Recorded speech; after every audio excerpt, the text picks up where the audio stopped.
Did you have fun? Everyone was shy in the beginning. Nobody wanted to play. And then when the bell rang, nobody wanted to stop. So what just happened there? Was that communication?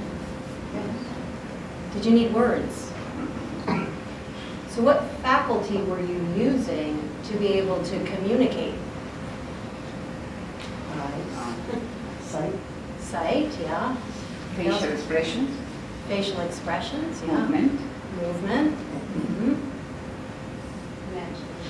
Imagination, yeah. Did it matter if the person guessed correctly your object? Did it matter if you guessed correctly the object? Maybe in the beginning, but afterwards, not a big deal, right? And so this kind of attitude and the kind of attention that you were experiencing there is mindfulness. And so if we think about the tone, what was the tone for this kind of communication?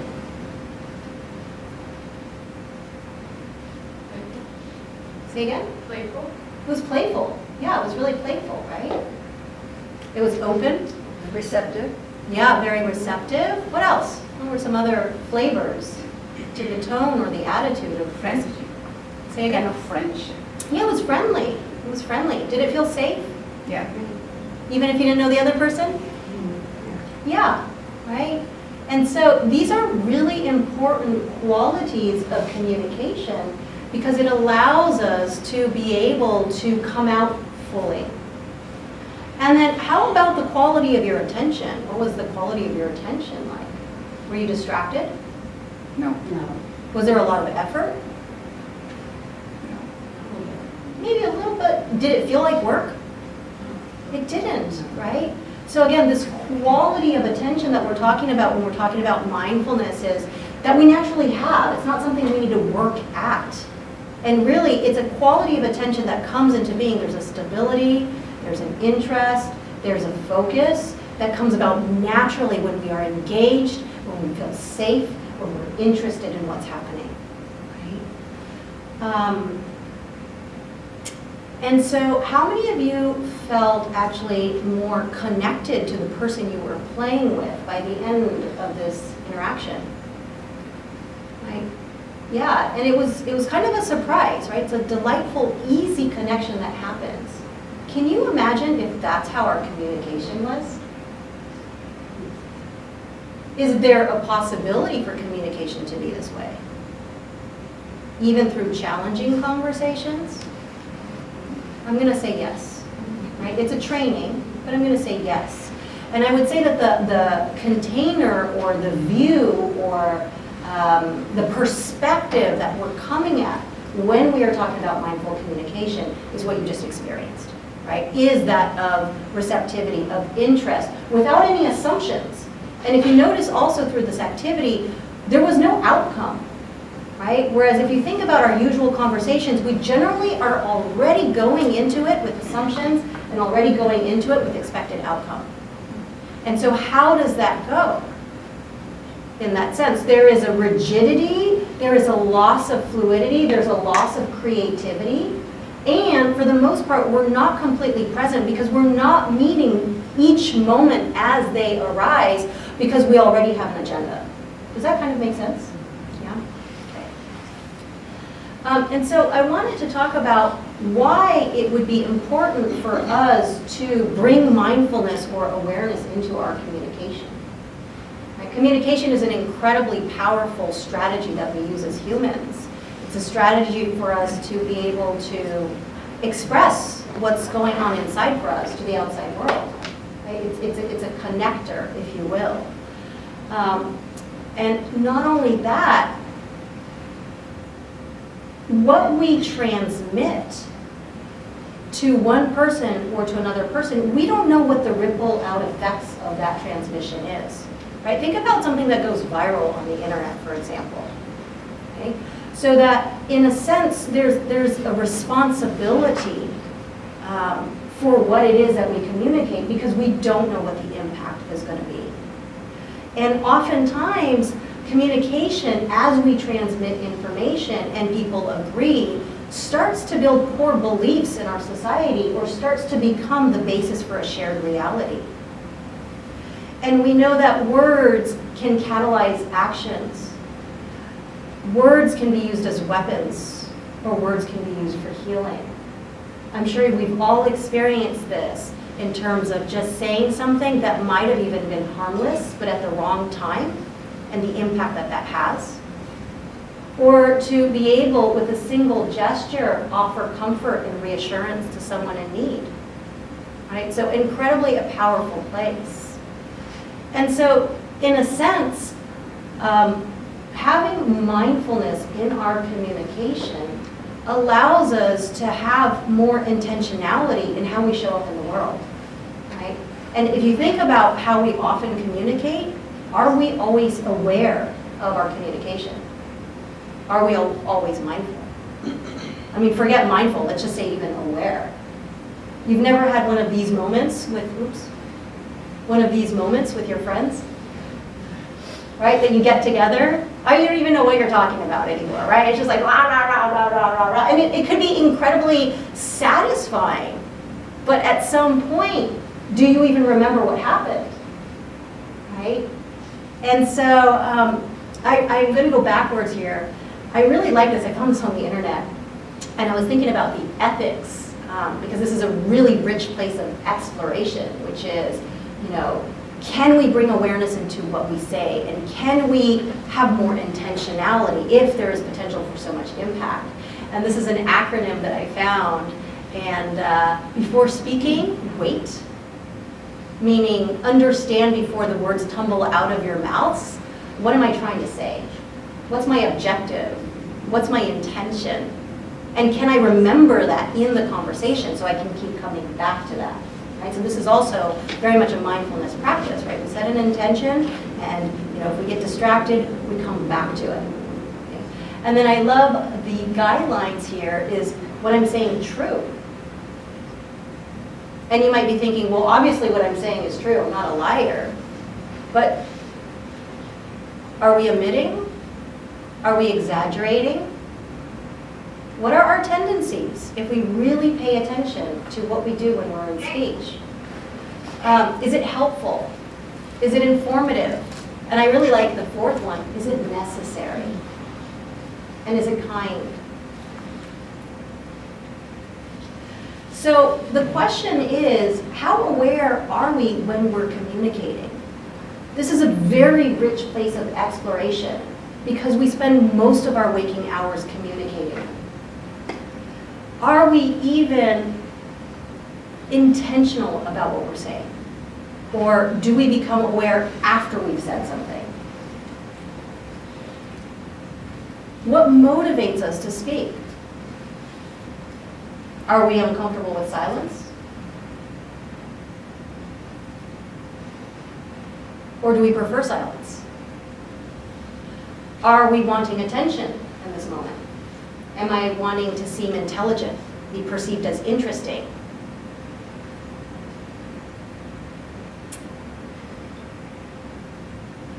Is there reciprocity? You noticed in our game, what made it really fun was there was a sense of equity to it. Right? You had your toy or your gift or whatever it is that you were with, and then there was a joy in offering that to another person, and to watch it land, and to watch it be received, and to watch the impact of that. Right? How often do we actually have that in our conversations? Actually, from a cultural standpoint, if someone speaks to us, and if we don't respond, it's considered rude. And so there's almost this unspoken contract that we enter into when we're talking with someone that somehow we have to listen, right? And so this is an interesting place of exploration as well. Was there even consent? Have you ever had someone call you and just vent for an hour and then get off the phone? And you didn't even get to say hello or how your day was?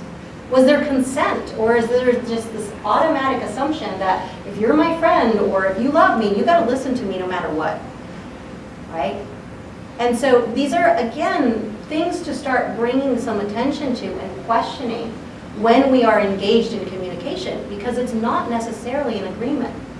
And to check in, it's been really helpful for me to be able to tell one of my friends that used to call periodically and give me an update of her entire life and then hang up. It's just like, hey, would it be okay the next time that you call and you have a lot going on for you, that you check in with me to see if I have the resources to receive that, and also to be able to offer you the attention that you're looking for, because I might not be able to in that moment, right? Or to be able to interrupt, hey, before you go any further, I'm noticing that there's too much information coming at me and I'm unable to retain it all. Can I just try to reflect back what you said to me before we move on to the next thing, right? So that we can also start taking a sense of ownership and responsibility for our participation in the conversation versus being a victim of the barrage that comes on, right? It's a mutually agreed exchange that's happening. And then how often do we actually track impact? Yeah. I was going to say about the consent. I help run meetings sometimes, and sometimes I lead them, and sometimes I'm part of them. And what I've noticed is there are people who will keep talking, and they wait to take half a breath, and then no one can get a word in edgewise. And then there are other times when someone else is talking, and this happens a lot with women or younger people. Someone older or male will interrupt them, and I feel like I always have to jump back in and tell them to back off. But I've seen those things happen.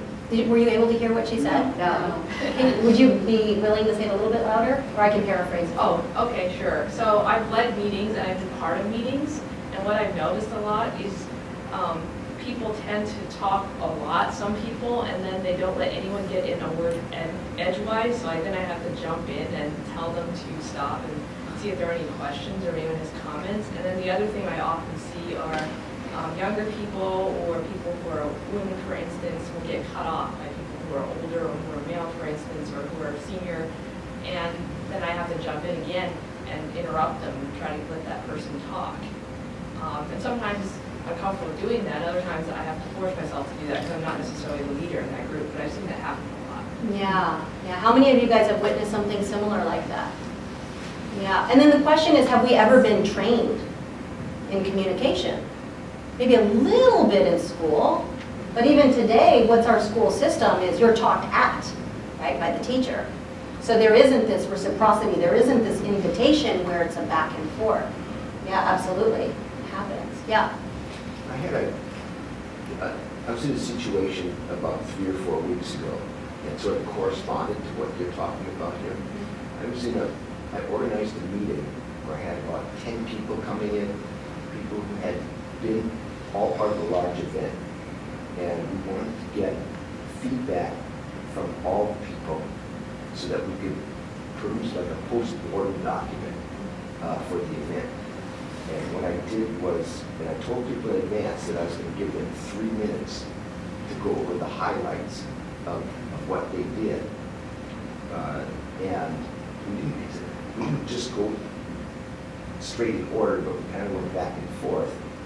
But I cut people off that were speaking a lot after they'd spoken for 3 or 4 minutes, so that we go on to all the other people. Right, you have to do that sometimes. And it wound up being one of the most successful meetings. I think it was dumb luck on my part, really. I don't think it was my fine communication training, not at all. So my background is that when I grew up, I was taught to never interrupt. And so it's really difficult for me to interrupt this conversation right now, so I apologize if this is awkward, but I want to make sure in the interest of the group that I kind of stay with this. No, totally okay, I'm practicing this, and then afterwards, if we have time, I would love to hear actually what your strategies are. Is that okay with the group to do that? Okay, and give me feedback if that, I'm not leading this, we are doing this together, so, feel free to pipe in also. But as a facilitator, I feel that kind of anxiety also to make sure that I'm meeting everybody's needs. But these are really great points, right? That oftentimes we are in these situations where things are happening, and this would be, I don't know if this is my next question, But no, that wasn't my next question. But another thing to start bringing our attention to is what is our own conditioning, right? It's not necessarily right or wrong. What is our cultural upbringing? You know, there's gender differences, there's age differences, there is, you know, growing up family kind of differences, and all of that is going to start influencing the way we communicate.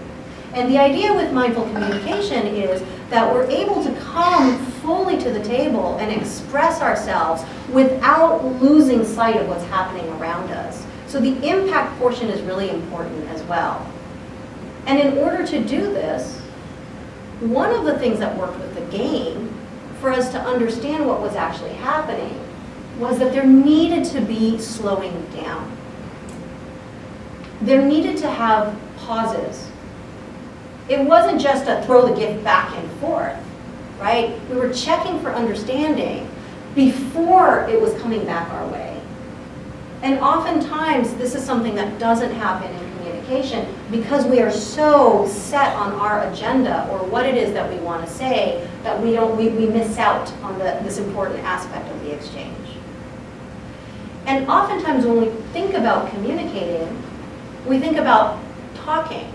But a huge part of communication is actually listening. I would say that this part is even more important than the talking. It's in the listening that we're going to get information about what's happening. It's in the listening that we are going to show to the other person that what they're saying matters to us. Right? And allows them to feel the safety so that they can show up with honesty, with authenticity, even if the situation is a difficult one. And ultimately, what we're looking for in this mindful communication is truth, in a way that nobody's need is more important than the other. It's an equitable process, and it's a collaborative process. And the only way collaboration can happen is if we are tracking our impact and giving the space for the other person to have a chance to respond and process what was said. So presence is fundamental in order to have effective conversation. I love this picture over here. What's going on? Is communication happening? Is there connection? How do you know? The one girl's looking really bored, and one's going on and on. They're both completely checked out, right? And we laugh at this, but how many times have I been in the same situation on either side as the speaker or the listener? Right? So presence is at the foundation. And the reason for that is, first of all, it lets us know what's actually happening. And so last time we were talking about in meditation, we were talking about thoughts. And that with our awareness, we could watch the thoughts as they were coming along. But if the thoughts got a little bit triggering, or if they were juicy enough, what would happen is we would get lost and absorbed in the thoughts. The same thing happens when we are communicating. Sometimes we can get completely lost in the content of what's being said. And in that moment of getting lost, we miss out on really seeing what is happening in the moment. Does that kind of make sense? In particular around conflict. Think about the last time you had conflict or an argument with someone. Yes, we were focusing on all the nitpicky details of what actually happened and arguing about the details, but we never got to the underlying thing that really happened, which was, I felt hurt because something happened. And I could pretty much summarize that in one sentence without going into 50 minutes of, walking through the woods and dragging someone through to try to understand what happened for me. And so mindfulness actually is effective in our communication. And as you saw, that when we are attentively tracking another person and what they're saying, there is an automatic sense of connection and collaboration. And even if the person is saying something incredibly boring, if you're sitting there and watching them really carefully and reading through the lines, you will find something interesting to connect with because you will see what's happening underneath the layers. And then, of course, one of the fundamental parts where we check out or we leave or we go towards is generally when it's a conversation that's a challenging conversation that elicits anger or any kind of negative feelings. And what happens is we immediately go into our default mode, right? Our conditioning. Consciousness completely leaves our body, and all of a sudden we are saying things and 10 seconds later realizing what was said. Right? So presence also keeps us grounded in the body. So that, as the comparison I gave last week, we can, with our awareness, disentangle from what's actually happening, keeping a partial awareness on the body so that we have the space to be the witness without getting entangled in the storyline. So that was a lot of talking, and I'm noticing my impact. And I think it's time for us to switch gears a little bit. And I think what I want to do is I want to move into, I put this image over here because the metaphor I gave last week was watching a movie, right? How we get lost. We know it's a movie, but if you get close enough, you can get sucked in and lost, right? Which is what happens pretty much with anything we become really absorbed in. It could be watching our thoughts, it could be the conversation. So I wanted to talk about some simple techniques for embodiment. And without moving into meditation right now, where do you feel your body?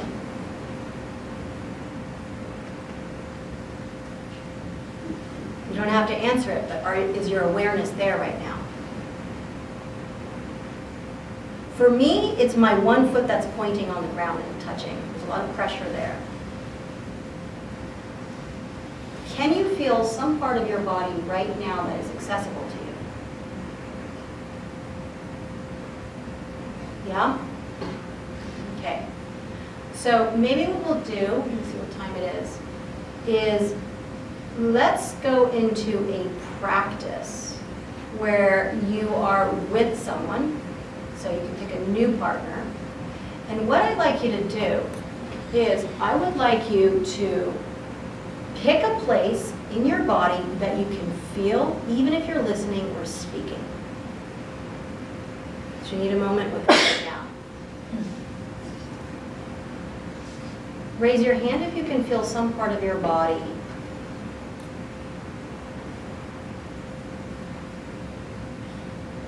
Okay. And if you can't feel a part of your body, for me, it's usually what's easy is a place where it's obvious, like, you know, my legs on the chair, there's a lot of pressure there. Or sometimes it's just gravity. I feel the gravity is pulling me down, so I have this sense of heaviness or density. Some people will focus on the breath, but that might be a little challenging if you're talking, right? So you're just picking something. And I'll give us a prompt for conversation. And what we'll do is we'll have you in pairs, and you'll decide who's speaker, who's listener first. And we're going to allow the speaker to speak uninterrupted for 2 minutes. Okay? And this is a great place to not just try to stay present and embody, but to notice what tendencies come up for you. If you're the listener and you don't get to say anything for 2 minutes, or if you're the speaker and 2 minutes, like what's that like for you? What's it like to be listened to in that way? And I'm going to interrupt you so that anytime you hear the bell, whatever you're doing, you're going to stop. Even if it's in mid-sentence, and I'm going to guide you to get back into your body, and then I'll ring the bell again, and you'll continue speaking. Okay, so I'll walk you through this so that you understand what's happening. So the only thing you need to do is find someone to talk to, and once you are paired up, sit near each other so that the conversation won't be interfered by hearing other people, and just decide who's going to speak first. And I'll guide us through the rest. Okay? All right, let's So go ahead and find someone.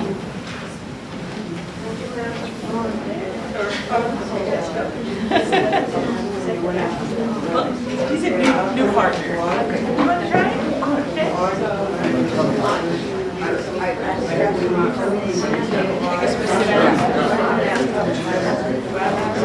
Raise your hand if you need a partner. Does anyone need a partner? Elaine, would you partner up with Soap?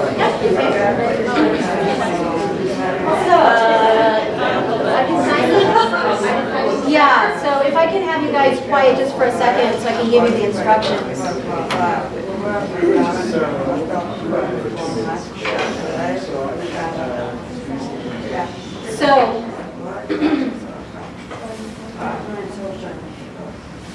So you've got either, I mean, these are just ideas. If you want to talk about something else, whatever, it doesn't really matter, okay? But for right now, can you raise your hand if you're the speaker?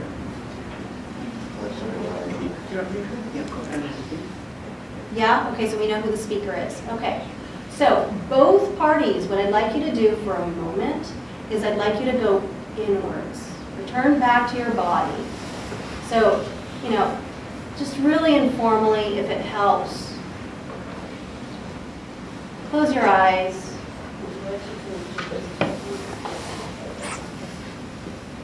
Maybe take a few slow breaths.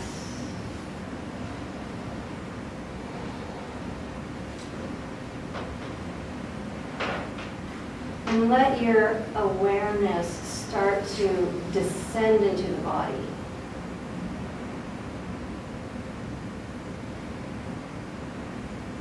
Feel yourself get heavier.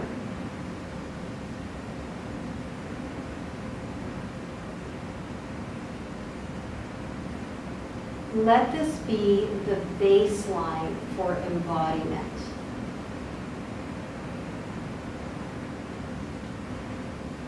And you can notice if there is any place that's the easiest for the attention to rest in. Maybe it's the feet. Maybe it's the hands. Maybe it's the points of contact with the chair. Or the weight of the body as a whole.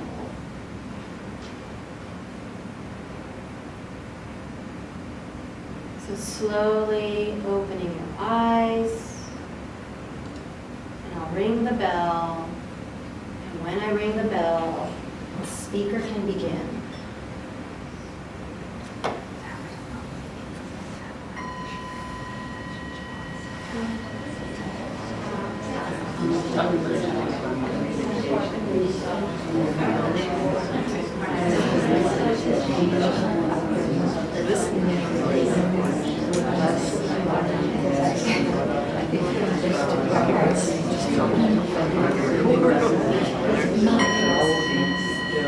Coming back in silence, I know this is awkward. Coming back to the body. Closing the eyes. And getting reconnected with the body. And I'm going to ring the bell, and speaker can continue uninterrupted.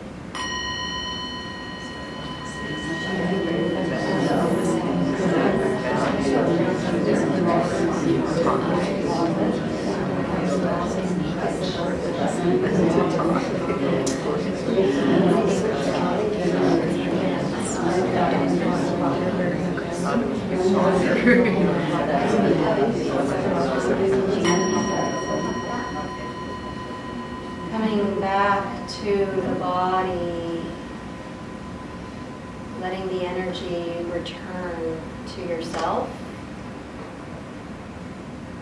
reconnecting with presence, and trying to stay connected to embodiment as we return for a last round with the speaker.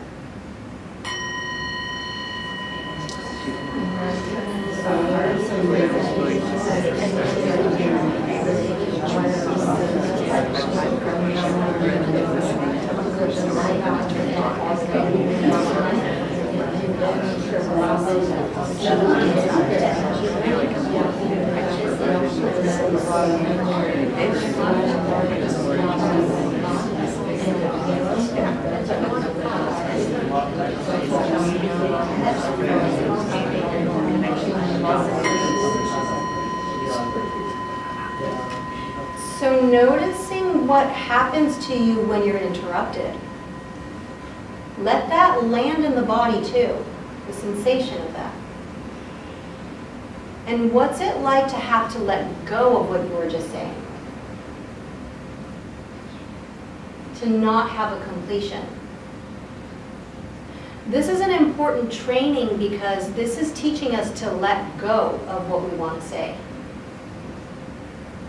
So we're going to switch roles now. And now, speaker, you are going to listen without interrupting the other person.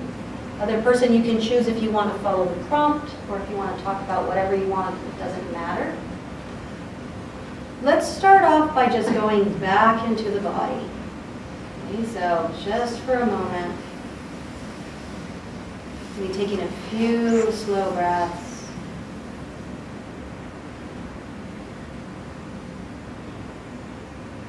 Letting the awareness descend and land in sensations. What's an easy resting place for you? That is your home base. So I'm going to ring the bell. And speaker, it's your turn now.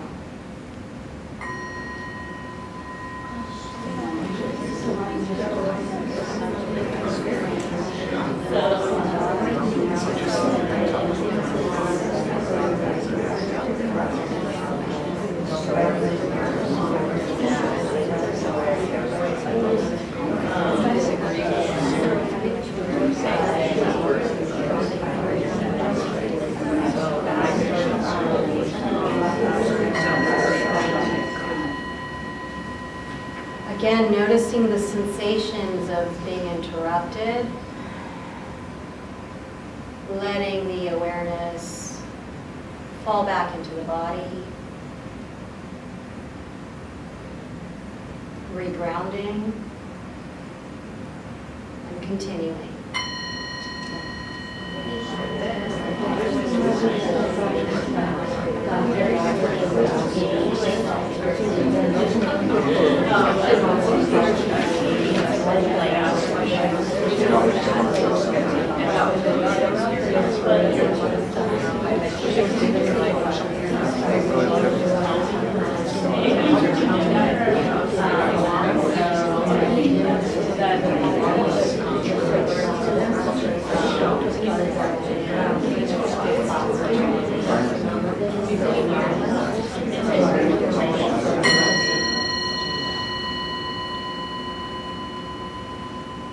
Noticing if there is relief or irritation or whatever's coming up, and what it's like to pause, reconnecting with the body, taking a deep breath, and coming back.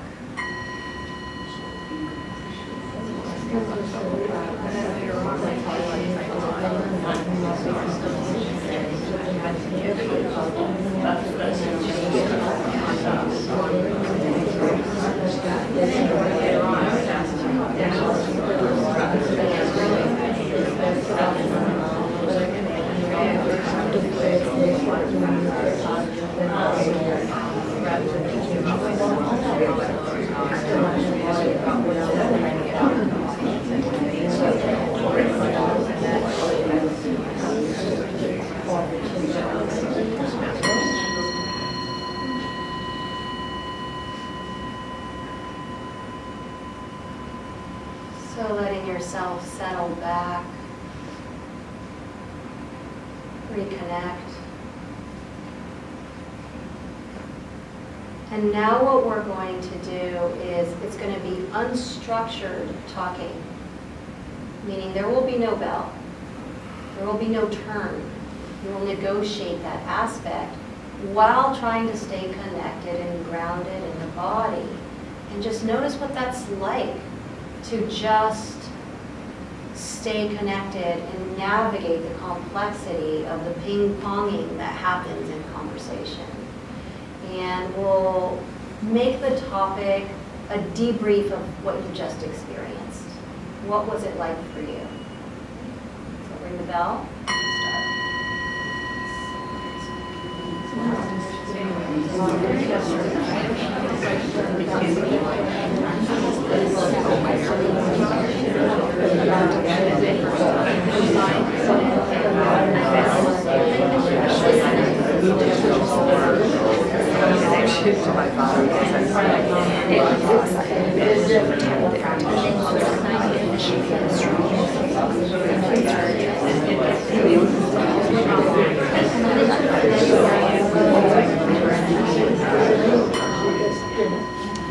I just sensed everyone leave their body. So coming back, let yourself settle. Take a deep breath. And see if you can hold on to 20-30% of your attention in that place that is easy for you to feel the felt sense of being in a body while you come back out in interaction.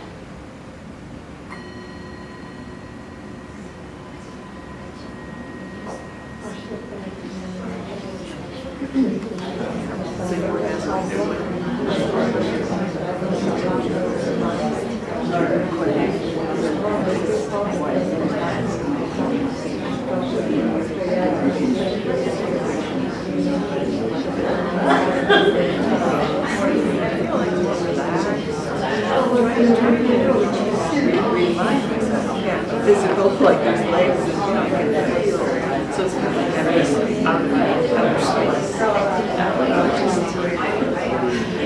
Just saying, thinking is thinking. I was thinking, or I'm listening. Wow, for someone that's really afraid of interrupting, I'm telling you, this is major therapy that's happening. I'm going to ask you to come back to your seats, and I would love to hear some observations of your experience. So if you're willing to come back to the group.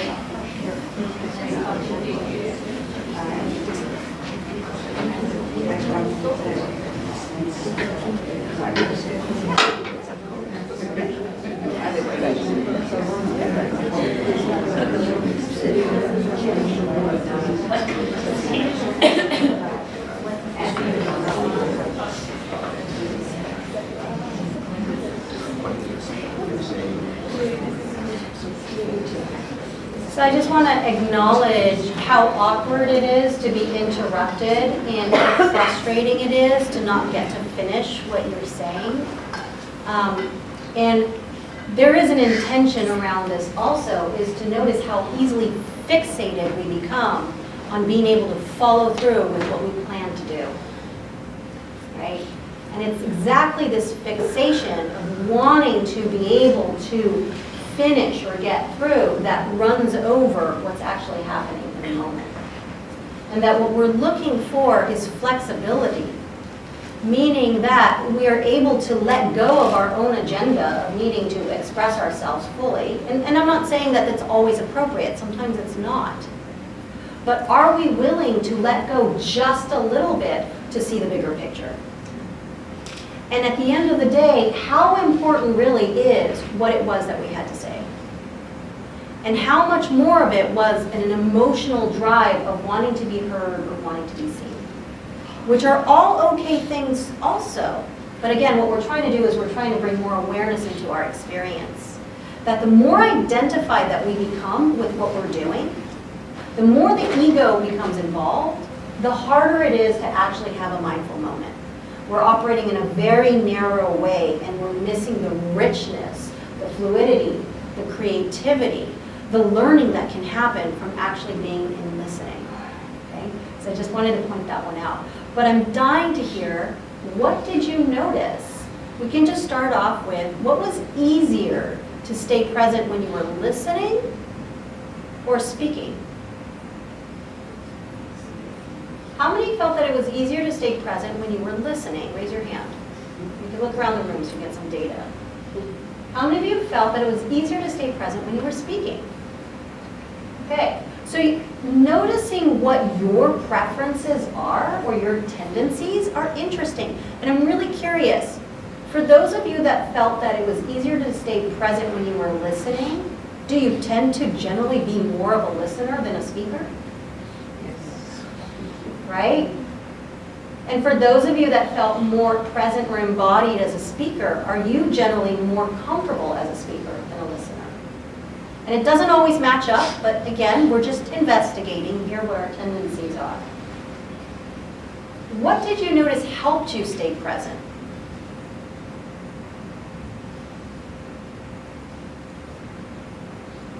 Yeah. I was trying to connect and think about what his experiences were like in current lines. And that's how I tried. Can you say it a little bit louder? I tried to connect his experiences with my experiences and help me stay present. Like we had some overlapping experiences. Okay, so you try to stay connected by meeting him with his experiencing and seeing if that there was overlap with your own experiences. Sorry, my paraphrasing wasn't exact there. Do you want to correct me? No, that's about right. Okay. Okay. So this is also an aspect in conversation, right, where we feel this responsibility that we have to get it right. I always hate paraphrasing because of that. I don't want to get it wrong, right?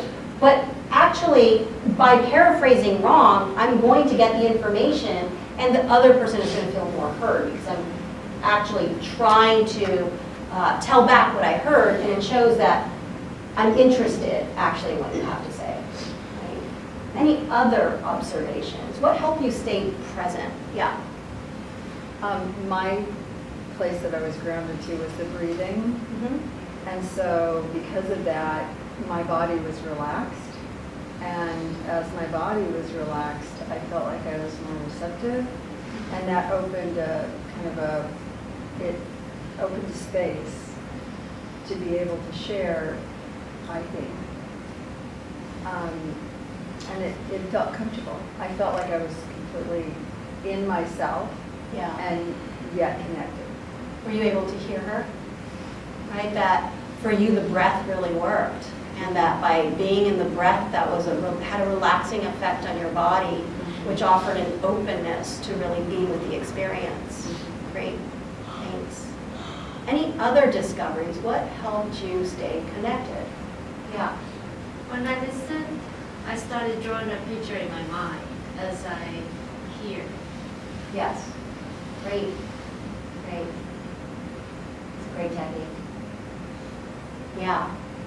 Just starting from a place of presence is an accomplishment, I feel.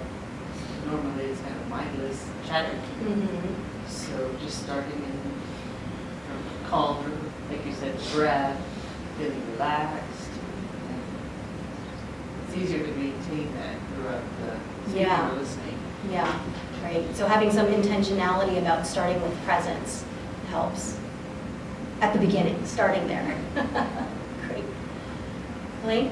Yeah, I think it was kind of like your reminder and that need to take a breath and kind of calm, because I was like, we're not having a super intense conversation, but I could feel the difference in like how kind of clenched, not even clenched, but I could just feel the difference in the energy, like versus when it was like, no, come back to yourself, just relax, It was like there was no reason for me to be not relaxed. Yeah. And not present. Yeah. Yeah. Yeah, go for it. I think the two of us failed in this exercise. We just by dumb luck, we hit on a topic that both of us were very interested in, and both of us had significant feelings for going back decades. You had significant feelings for what? We had significant feelings for this topic Yeah. that went back decades. Okay. So first he was talking at first, and what he had to say was so interesting to me that I lost presence completely. And that's not a failure, actually. The fact that you have awareness that happened actually tells me there was some level of presence happening, right? Even if the awareness came in afterwards, there was still presence within the container of what you were doing. How many of you felt that if you became engaged or interested in the other person, you lost presence? That is what we do, right? That is exactly what happens. That is how we lose presence, is that the topic or the thought or the conversation or whatever it is, if it has some kind of emotional response in us, it's very easy to become enmeshed. And again, that's not a problem if it's a choice. But if it's not a choice and you lose your ability of autonomy or agency over your attention, then at that point you're no longer having a mindful moment, right? So there is a way for us to be able to meet energy and to be with that without being enmeshed in it. And it takes practice, right, where we don't lose ourselves. But that's a very natural thing. I'm actually really curious, when you go into speaking, do you actually feel your body changing? For me, it's kind of like it does. It clenches up and the energy rises and my attention, or I'm not in my body, I'm actually up here. It's up and out. And for me, when I feel embodied somehow, my experience is that it's down here. Like the center of gravity is actually lower. I don't know how it is for you all, but can you actually notice a physical difference of being embodied and not being embodied? Anyone? Yeah? I think the difference when I was listening and speaking, when I was speaking, I was kind of freaking out because I was like, oh, what am I supposed to say? And all that. So I felt the tense up and like the heat on my face. And on the last minute, I was like, I don't know what to say. Okay, I'm done. Yeah. But when I was listening, I was just listening. Yeah. It's something easy about listening, right? Something easier, or sometimes not, depending. If you're the type of person that likes to speak and you want to insert yourself, anyone notice that? You're just like, oh, I don't want to listen, I just want to say. Anyone? I see some nods.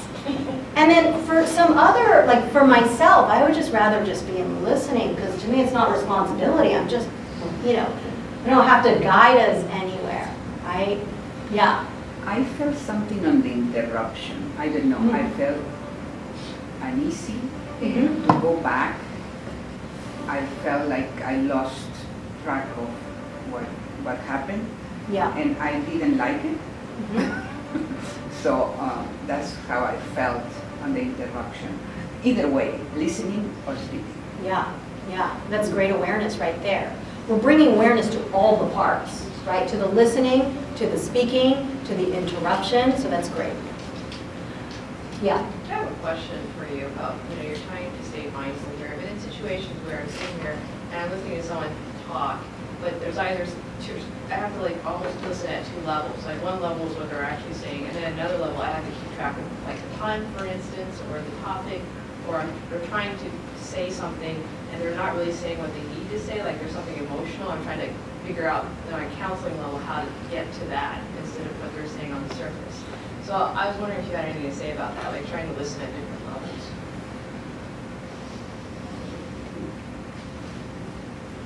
I mean, I think to become really clear about what your intentions are for what you're doing. So, if I'm in a communication because I'm trying to reach an objective, then staying really clear about what is that objective and being able to steer it and bring it back to that primary objective, right? And so if I'm listening for connection, then the content doesn't even really matter so much. We think it does, but the connection is really to start to go through the emotions with that other person. And so at that point, I'm mostly paying attention for myself is like the non-verbal cues. And I'm focusing, I'm honing in on emotions. So if I were in a counseling situation with my students, I'm listening somewhat to what they're saying, but I'm really honing into what's the emoting that's happening. If I'm at a meeting and I'm trying to get something done, then I'm focusing on content, and I am seeing also what is happening to everybody else, and I'm trying to take in those multiple layers, but my objective is very clear, which is to keep me on track of what we're saying in the meeting. So I'm not sure if that really helps, and I would love to talk to you afterwards if you still have questions about that. Yeah, it's a great question.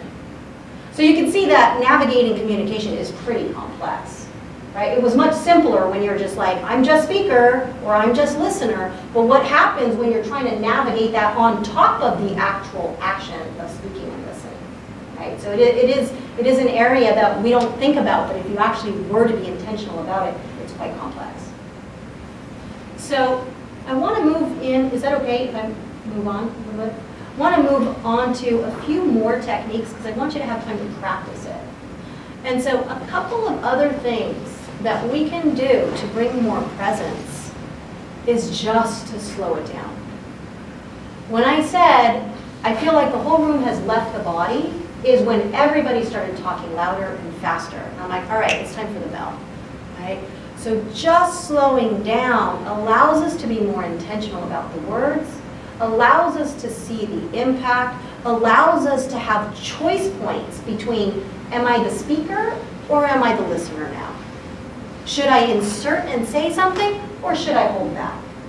And it's impossible to do that when the pace is going really fast, right? So slowing it down. The other thing that might seem socially weird at first is to just pause. And so, I mean, I do this often in my conversations, which is pretty okay. And I might even close my eyes. Because it's too intense what's happening in front of me, and I need to go back in. And the speaker, when I close my eyes, is going to normally stop, right? Because that's a pretty, I mean, unless they're really into what they're saying, if I close my eyes, that means I'm pausing here. And it's totally okay, and especially, you know, you can follow it up with, I'm taking a pause because I'm losing you, and I really want to stay with you. Do you see how effective a pause can be? And it's a resting place for the other person too. That most likely they were completely disembodied, just going on and on and on and on. And when you pause, it allows both parties to reset. And then the other thing is to also really, as you're speaking, and this works better if it's slower, is track the impact. What's happening to the other person as I'm telling them what I'm telling them? And you can do this as a listener as well. It's easier to be listener because, well, you have less to do. But one of the things that you can do as a listener to really stay present, and I think some of you have already mentioned this, is start tracking the nonverbal cues. What's the energy level of this person? What expressions are happening for them? What do their eyes look like? What's the tone of their voice? This is something I often do with my mother, which I'm really bummed that she's not here tonight, because this is one that I was just like, man, this is one that you should come to because they have such a hard time communicating. You know, is that she talks a lot. And it's really hard for me to be in that receiving end. And the power dynamic also of not wanting to interrupt her or be disrespectful. And so what I do is I just revert to paying attention to her nonverbal cues. And usually what I've identified is that she's talking out of nervousness. And the nervousness is coming because I'm not responding. So she doesn't know what's happening for me. So she's covering it up with more talking, which is getting me to become more disassociated, which just perpetuates this cycle that we're just locked into.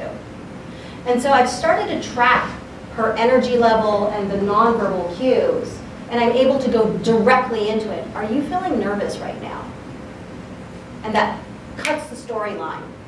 And all of a sudden, she stops. And even if I'm wrong, it doesn't matter.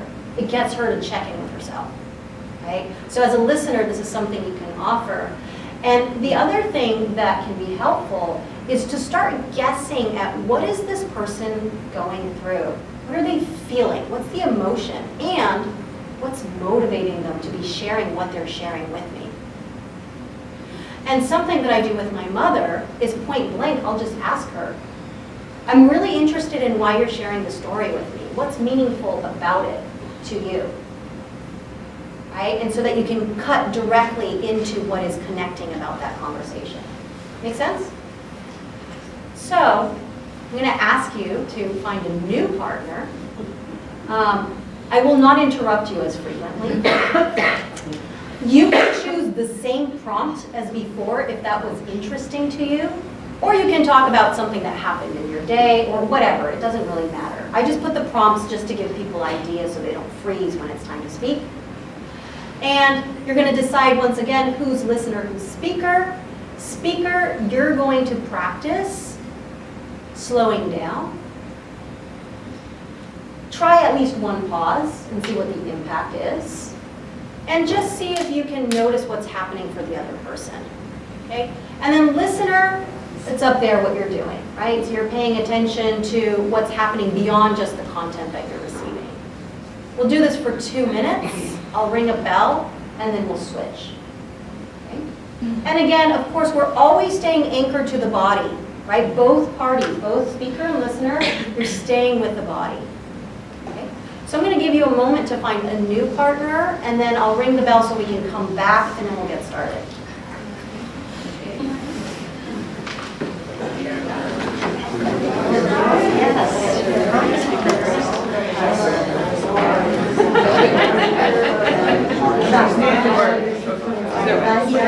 What's that? Either is good.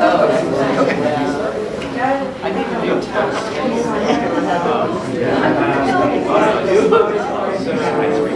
If it's harder for you to hear your partner because you're getting interference from the people around you, feel free to pull your chairs and go anywhere in the room. Okay?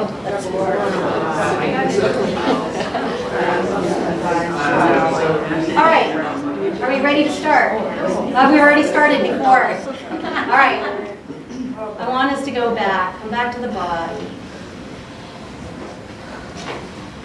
And take a couple of deep breaths just to clear all that energy that built up.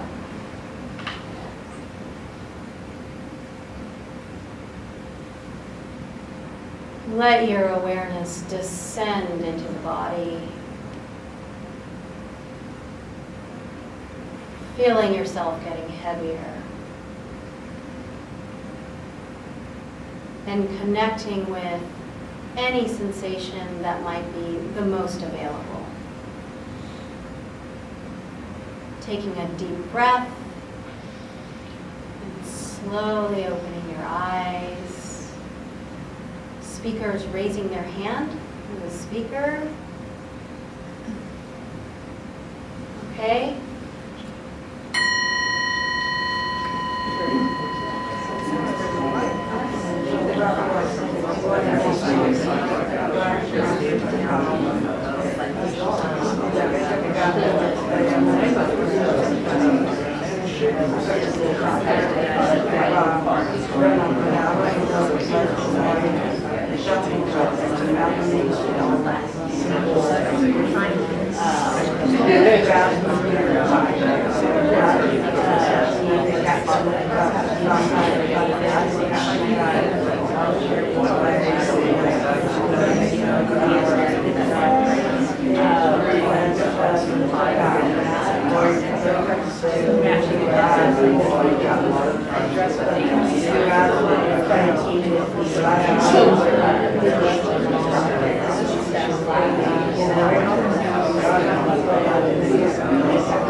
Yeah, like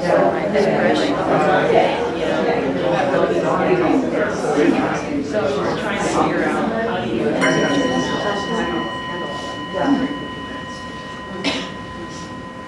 Coming back into the body. Noticing the impact of being interrupted and how that feels in the body. Notice what it's like to let go of an experience. starting to reconnect with sensations, reconnecting to yourself. Deep breath. And we're going to switch roles. So I'll continue to mind. Yeah, I hear what you're saying. I was very surprised.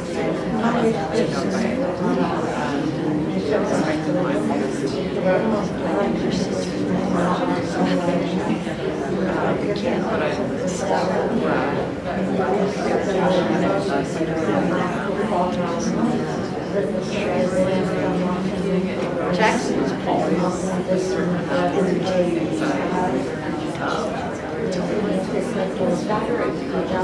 I'm kind of a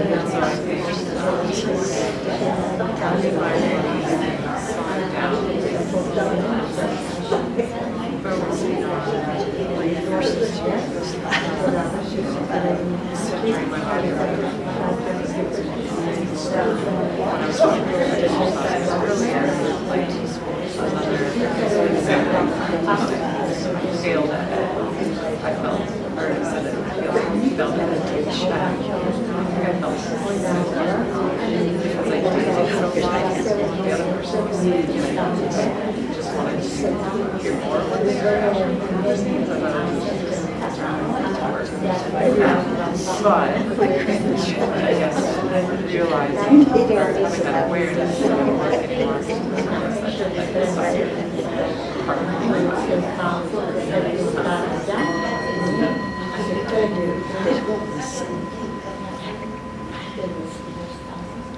So you can notice how attached we are to content. So letting it go. Taking a deep breath. Reconnecting with the body. And now we'll have some unstructured time for a debrief, meaning you decide who's speaker, who's listener. Play with choice points, noticing when you want to insert something, and seeing if it's really worth disrupting the flow of what the other person is saying to insert your thought, or try it and notice the impact on the other person. Okay? We're just debriefing what we just experienced.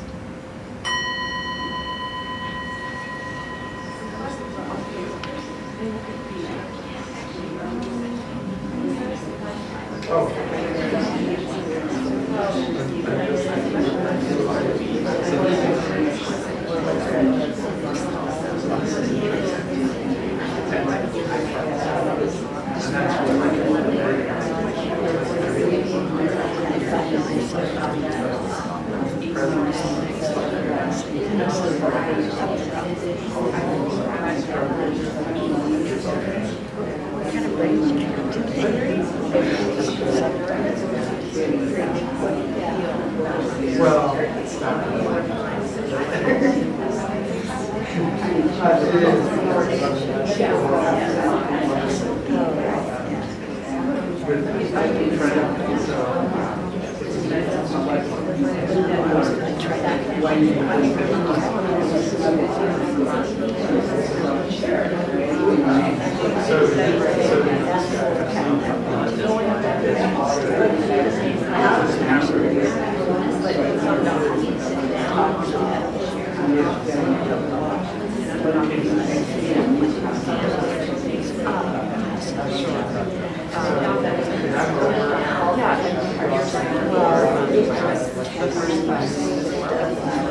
so I was over here for last week.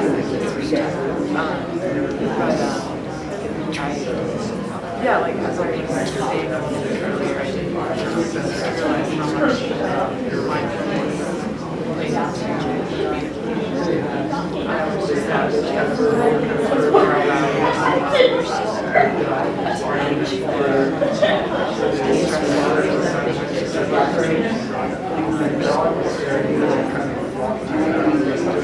Go ahead.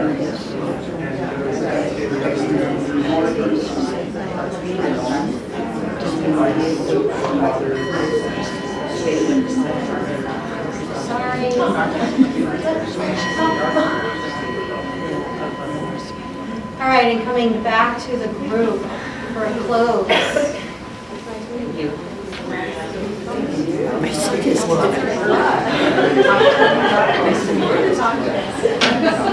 Right? I'm only halfway through my presentation, so. All right, I'm conscious of time and there's only 6 minutes and I'm only halfway through my presentation. And I'm gonna let it go. This is actually something that I could do for a year. Like, there's enough content to explore here that it's a year-long course, meeting once a week. What's that? Club's fast. Oh, we can, I mean, I'm happy to stay here later also, and I'll be cognizant of your time because you were doing overtime. So, any observations? Were you able to even remember to get a pause in there? Did anyone do the pause? Did a little bit of a pause? It's the first thing we forget, right? Is that we have that as a resource, and that's okay. It's not judgmental, you know, it's how it is. Any observations? Did you remember to slow down? What was the impact of slowing down? When you speak slowly, you can think over what to speak. Yeah, when you think slowly, you can think about what you're going to say. You can give time to ourselves to speak meaningfully. Yeah, we can give time for ourselves so that we can speak mindfully. Did I capture that? Yeah? Thanks.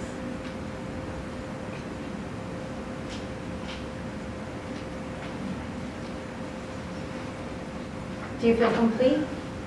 Was there something that you were wanting to say more? No? Any other observations? Yeah? It's just, we're just talking about enmeshment and, you know, getting to the full, like there's a story and you want to tell it, you want to tell it well, and you're enmeshed in like, oh boy, you know, exciting or whatever. And then to actually come out and go, oh, slow down or pause, not for effect, not like, you know, kind of engage the imagination and tell a picture through a story or something. But it's really hard. Only practice. It has to be. And also I'm kind of thinking about the feedback you get with the other person kind of tells you whether you're going to get the presence from the other person that's listening, I suppose. Oh, there, I did. I just slowed down. This is good. Yeah. You know what the hardest part of this whole practice is? Remembering. Just remembering any of these things. Because as soon as we're speaking, we're mindless, for the most part. Right? Yeah. One thing that's helped me to remember to slow down, I recorded myself on my phone and then play it back. And you realize how you go on quickly, so you don't take those pauses. So hearing your voice. Yeah. Yeah. This is why I'm recording this session. Oh. I'll watch it afterwards to see how I did. Yeah. Because I'm a very fast speaker. I have some students here and they know how fast I go in the classroom. Right? So it's very easy to get lost. Yeah. Any other observations? You know what I'm curious about, because we're focusing on speaking, what about listening? What was it like to be on the receiving end of getting information slower? Was it boring? Was it helpful? Could you notice what was actually happening for the person as they were speaking slower? Was it easier to track that amount of information as it was given? And what about your energy level? Did it start to drop, or did you feel soothed by the speed? Was it irritating? So just some things to start to pay attention to. And then what if, yeah? I found that if somebody has a lot of information to give you right away, that might not be the need that they have. But if you just listen to, what the fear is or what the anxiety is below that, and you address that, it's like, oh, she understands or something. Yeah. That's the part about being a listener, that you're actually supporting the other person through their process.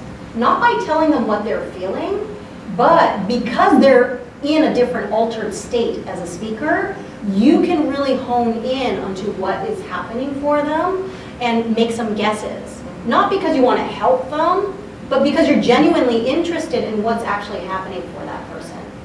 It's an incredible, again, it's a collaborative process. Oftentimes we think, oh, I'm a listener, so I'm passive, I don't have to do anything. But there is a lot that can be happening for the listener as well. What did it feel like to be heard without being interrupted? It's hard. What was it like to be heard without being interrupted? I know it was a short period of time. Did you enjoy it? Was it uncomfortable? What was it like to know that you could speak until the bell rang and the other person was not going to interrupt you?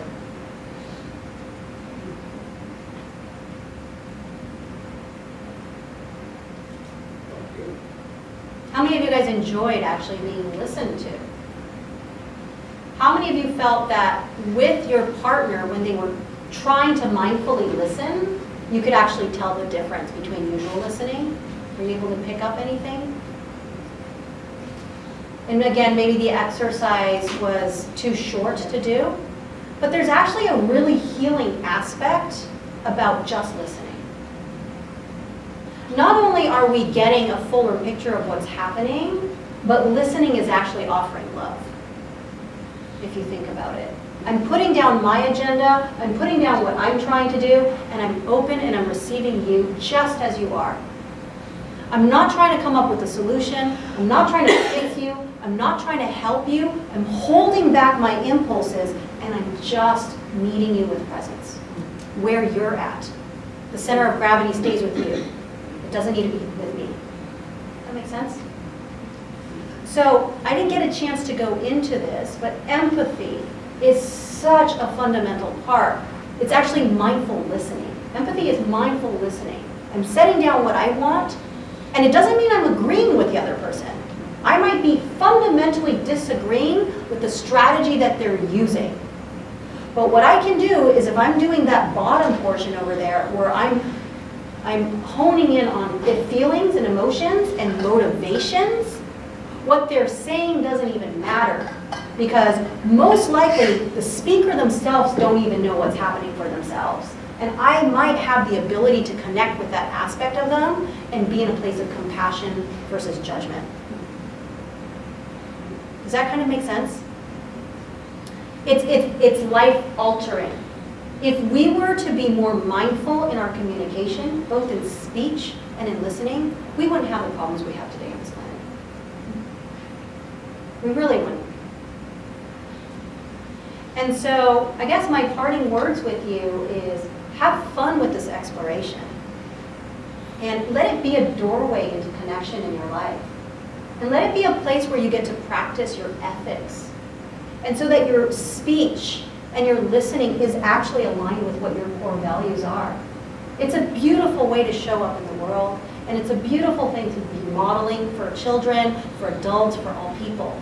That when we change the way that we are, and we feel safe to other people, because we're curious, we're open, we're receptive, regardless of what they're saying. Again, we're not agreeing, we're just meeting. This would be a different place. And you will see people soften, you will see them melt, and now we can have more of an authentic relationship. Even if that's the person that's serving my coffee that I might never see again. It changes people's lives. So thank you for taking the time to learn and nerd out with me on the subject of mindfulness and so many different aspects. And I wanted to say that I did print out a handout of the entire slide, so even though I didn't get to all of it, I can leave that with Elaine in the back table. There's also a card, like my card is back there, and what it has, maybe I'll just show you really quickly here, if I can figure out how to get off the screen. The mouse is somewhere there.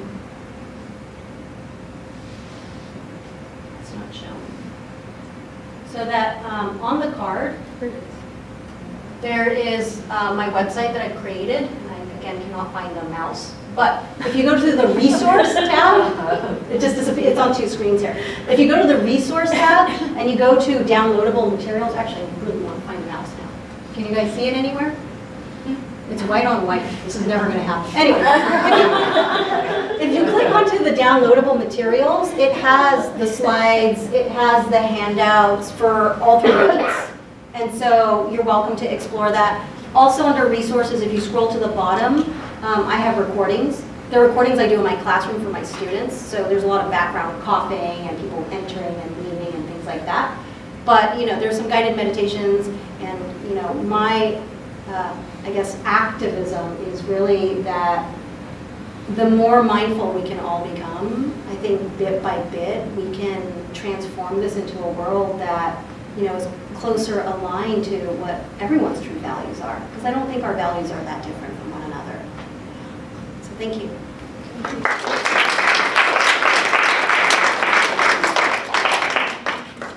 And I'll be here for questions or comments if anybody has something that they wanted to say.